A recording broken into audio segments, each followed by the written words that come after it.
Les caractères sexuels primaires sont présents dès la naissance. Garçons et filles possèdent des organes sexuels différents. Ces organes sont externes ou internes. Pénis, testicules, prostate et vésicule séminale chez les garçons. Vagin, utérus et ovaires chez les filles. Cependant, ils ne sont pas encore fonctionnels pour la reproduction dans les premières années de la vie. L'origine de la formation des organes est génétique. Lors de la fécondation, l'ovule porteur d'un chromosome sexuel X fusionne avec le spermatozoïde porteur d'un chromosome sexuel X ou Y. La cellule œuf qui en résulte et qui sera à l'origine d'un nouvel individu hérite d'un karyotype constitué de 23 paires de chromosomes, dont une paire de chromosomes sexuels. Suivant le chromosome apporté par le spermatozoïde, le nouvel individu sera XY, sexe masculin, ou XX, sexe féminin. On parle de sexe génétique. La mise en place des organes génitaux chez l'embryon est sous le contrôle d'hormones. Elles vont induire la différenciation d'un appareil génital initialement indifférencié vers l'un ou l'autre des deux sexes.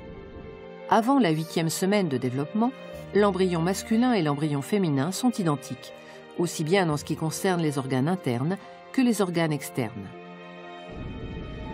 À partir de la 8e semaine de développement, les gonades se transforment en testicules chez l'embryon masculin sous l'influence d'hormones fabriquées grâce au gène SRY présent uniquement sur le chromosome Y.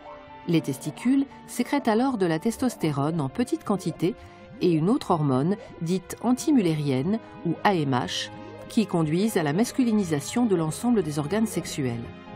Chez la femme, du fait de la présence de deux chromosomes X et donc de l'absence du gène SRY, les gonades se transforment en ovaires qui ne produisent pas les hormones masculinisantes. C'est pourquoi l'ensemble des organes sexuels se féminise alors.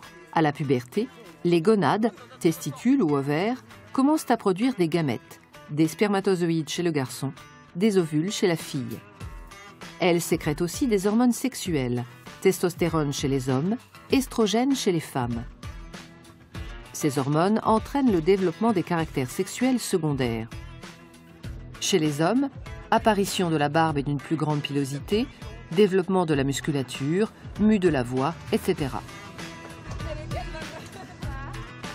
Chez les femmes, les seins se développent, les hanches et le bassin s'élargissent, une pilosité différente apparaît. Des modifications comportementales apparaissent aussi.